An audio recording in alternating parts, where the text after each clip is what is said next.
ओम श्री सीतारामचंद्राभ्याम नमः। श्रीमद् वाल्मीकि रामायण बालकांडे त्रयोविंशः सर्गः। प्रिय श्रोताओं, जैसा कि आप पिछले सर्ग में सुन चुके हैं कि विश्वामित्र ने राम लक्ष्मण को मार्ग में ही बला और अतिबला नामक दो विद्याओं के लाभ बताए थे। अब इसके आगे की इसी राम कथा का प्रसंग इस प्रकार है। विश्वामित्र सहित श्री राम और लक्ष्मण का सरयू गंगा संगम के समीप पूर्ण आश्रम में रात को ठहरना। उक्त प्रसंग का विस्तार पूर्वक वर्णन प्रस्तुत है। जब रात बीती और प्रभात हुआ, तब महामुनि विश्वामित्र ने तिनकों और पत्तों के बिछौनों पर सोए हुए उन दोनों ककुत्सवंशी राजकुमारों से कहा, नरश्रेष्ठ राम, तुम्हारे जैसे पुत्र को पाकर महारानी कौशल्या सुपुत्र जननी कही जाती है। यह देखो, प्रातःकाल की संध्या का समय हो रहा है। उठो और प्रतिदिन किए जाने वाले देव संबंधी कार्यों को पूर्ण करो। महर्षि का यह परम उदार वचन सुनकर उन दोनों नरश्रेष्ठ वीरों ने स्नान करके देवताओं का तर्पण किया और फिर वे परम उत्तम जपनीय मंत्र गायत्री मंत्र का जप करने लगे। नित्य कर्म समाप्त करके महापराक्रमी श्री राम और लक्ष्मण अत्यंत प्रसन्न हो तपोधन विश्वामित्र को प्रणाम करके वहाँ से आगे जाने को उद्यत हो गए। जाते जाते उन महाबली राजकुमारों ने गंगा और सरयू के शुभ संगम पर पहुंचकर वहाँ दिव्य त्रिपथगा नदी गंगा जी का दर्शन किया। संगम के पास ही शुद्ध अंतःकरण वाले महर्षियों का एक पवित्र आश्रम था, जहाँ वे कई हजार वर्षों से तीव्र तपस्या करते थे। उस पवित्र आश्रम को देखकर रघुकुल रत्न श्री राम और लक्ष्मण बड़े प्रसन्न हुए। उन्होंने महात्मा विश्वामित्र से यह बात कही, भगवान, यह किसका पवित्र आश्रम है और इसमें कौन पुरुष निवास करता है? यह हम दोनों सुनना चाहते हैं। इसके लिए हमारे मन में बड़ी उत्कंठा है। उन दोनों का यह वचन सुनकर मुनिश्रेष्ठ विश्वामित्र हंसते हुए बोले, राम, यह आश्रम पहले जिसके अधिकार में रहा है उसका परिचय देता हूँ, सुनो। विद्वान पुरुष जिसे काम कहते हैं, वह कंदर्प पूर्व काल में मूर्तिमान था, शरीर धारण करके विचरता था। उन दिनों भगवान स्थाणु शिव इसी आश्रम में चित्त को एकार करके नियम पूर्वक तपस्या करते थे। एक दिन समाधि से उठकर देवेश्वर शिव मृद गुणों के साथ कहीं जा रहे थे। उसी समय दुर्बुद्धि काम ने उन पर आक्रमण किया।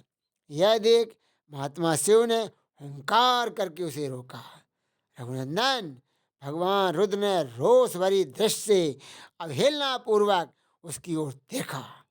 फिर तो उस दुर्बुद्धि के सारे अंग उसके शरीर से जीर्ण शीर्ण होकर गिर गए।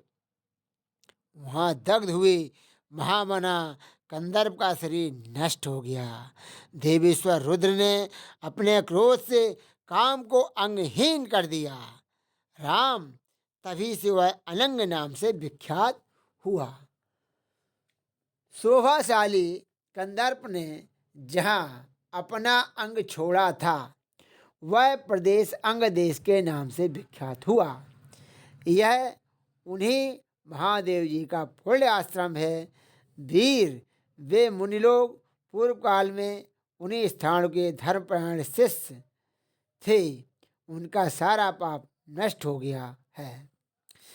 शुभ दर्शन राम, आज की रात में हम लोग यहीं इस पुण्यसल्ला सरताओं के बीच में निवास करें। कल सवेरे इन्हें पार करेंगे। हम सब लोग पवित्र होकर इस पुण्य आश्रम में चलें। यहाँ रहना हमारे लिए बहुत उत्तम होगा। नरश्रेष्ठ, यहाँ स्नान करके जप और हवन करने के बाद हम रात में बड़े सुख से रहेंगे।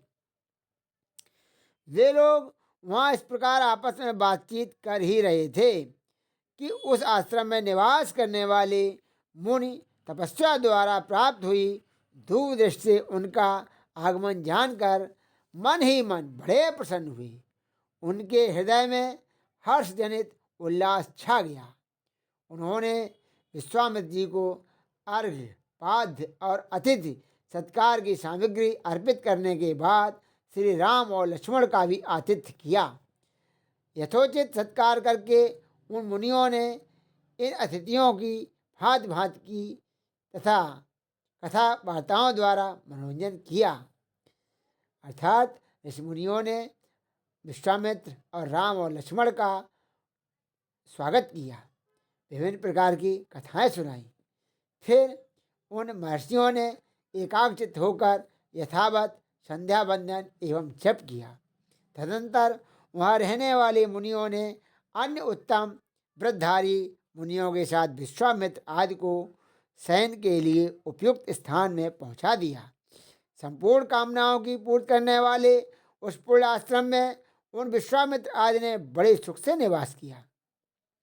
धर्मात्मा मुनिश्रेष्ठ विश्वामित्र ने उन मनोहर राजकुमारों का सुंदर कथाओं द्वारा मनोरंजन किया। अर्थात विश्वामित्र ने राम और लक्ष्मण का सुंदर कथाओं द्वारा मनोरंजन किया।